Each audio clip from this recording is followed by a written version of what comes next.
Jadi kalau ada orang yang bilang bahwa aku sehat kok bang, tapi dia tiap hari minum obat, itu dia nggak sehat. Ya, jadi kata WHO bilang indikator kesehatan itu ada 7 dan yang paling utama paling bawah disebutkan bahwa orang itu sehat ketika tidak minum obat.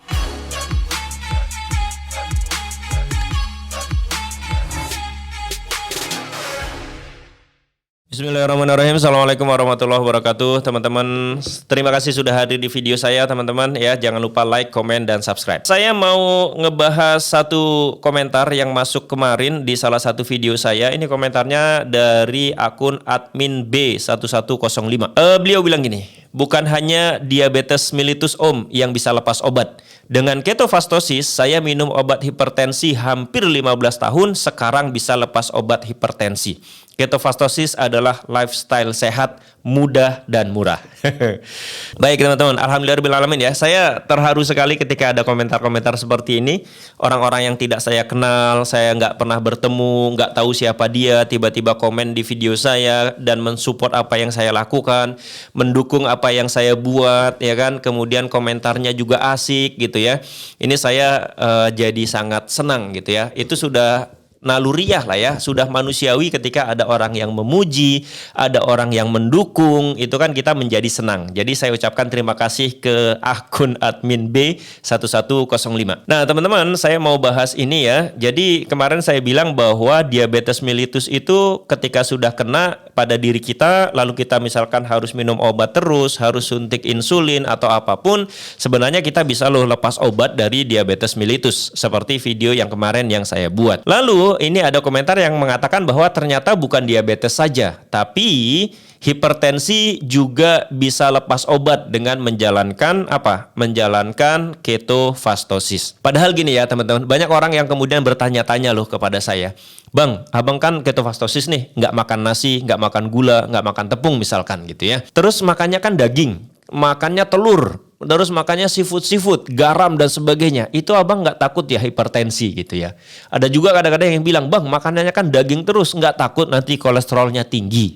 Ada lagi yang bilang, Bang, kalau misalkan makannya protein tinggi, maka nanti nggak takut tuh sama ginjalnya nanti kenapa-kenapa. Nah, saya pertama mau bilang gini teman-teman ya. Sebenarnya di ketofastosis itu kan poin utamanya atau titik fokusnya itu adalah di puasanya. Oke, jadi sebenarnya bukan banyak makannya, tapi di ketofastosis yang pertama itu yang titik tekan paling utama adalah kita dianjurkan banyak puasanya. Dan puasa itu jauh lebih sehat daripada kita makan terus-menerus. Dengan puasa maka pencernaan kita akan istirahat. Dengan puasa maka darah kita nggak tinggi gulanya. Dengan puasa maka darah kita akan selalu bersih sehingga sehat dan sebagainya. Oke, itu yang pertama. Yang kedua, ya, makanan di ketofastosis itu adalah makanan yang menurut saya gizinya sangat luar biasa bagus. Contohnya apa? Ya hewani semua gitu loh. Sebagian besar hewani semua, daging. Ya kan, baik daging sapi, daging kambing, daging domba ya. Kalau teman-teman bukan yang beragama Islam bisa makan daging babi. Kalau teman-teman yang memang nggak punya agama dan sebagainya mau makan daging ular silahkan, mau makan daging buaya monggo, mau makan daging harimau silahkan gitu ya. Buat teman-teman yang memang tidak punya kepercayaan ya. Bagi teman-teman yang punya kepercayaan ya kita dibatasi dengan kepercayaan kita. Misalkan kita yang muslim harus makan yang halal dan thayyib. Nah, teman-teman, ini kan adalah jenis makanan yang gizinya sangat luar biasa banyak dan luar biasa hebat gitu loh. Teman-teman bisa googling, bisa cari literatur, coba lihat di daging itu ada apa saja ya.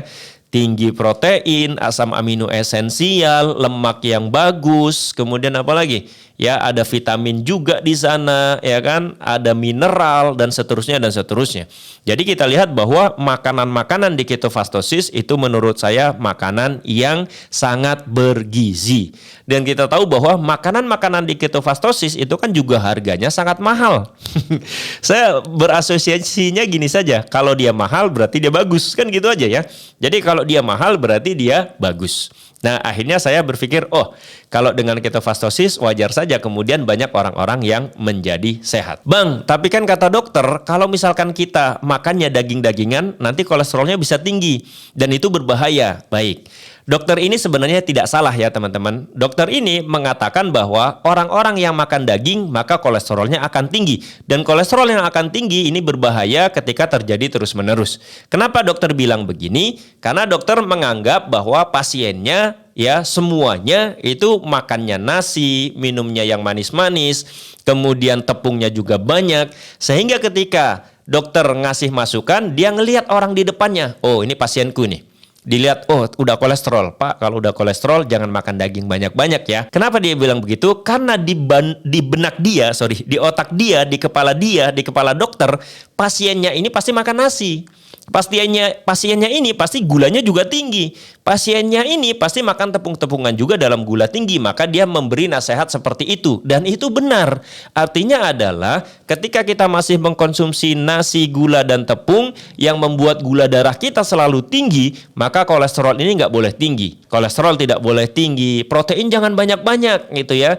Ya, kemudian apalagi protein nggak boleh tinggi, kolesterol nggak boleh tinggi, gitu, asam urat tidak boleh tinggi ketika pasiennya masih mengkonsumsi nasi, gula, dan tepung dalam jumlah banyak. Tapi kalau misalkan kita sudah melakukan yang sebaliknya, ya misalkan dokter tahu, oh ini pasien ini sudah nggak makan nasi, gulanya selalu rendah, nggak pernah makan gula lagi, tepung sudah dia hindari sehingga semuanya normal, mungkin dokter akan memberi nasihat yang lain gitu loh. Dan kita juga harus jujur ya teman-teman. Kadang-kadang kita kan banyak orang yang bilang nih, Bang, kalau makan protein terus-terusan nanti ginjalnya bisa bahaya. Nah, sekarang gini saja, simpel saja cara kita berpikirnya gitu. Coba deh dilihat orang-orang yang sudah sakit ginjal, yang sudah ginjalnya rusak atau gagal ginjal atau sudah cuci darah.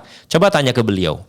Tanyain kepada beliau, dia selama ini makannya banyakkan gula, nasi dan tepung atau banyakkan daging-dagingan atau proteinnya. Nah, setelah itu baru kita simpulkan, oh ternyata banyakkan nasi, gula dan tepungnya deh, bukan ininya kok gitu. Atau misalkan sama yang kolesterol, misalkan kemudian dia punya penyakit kolesterol, lalu kemudian kolesterolnya tinggi, kemudian menjadi berat kepalanya atau berat bagian belakangnya, kemudian tanyain, selama ini yang dimakan itu banyakkan kolesterolnya, daging-dagingan, lemak atau apa, atau banyakkan nasi, gula dan tepungnya.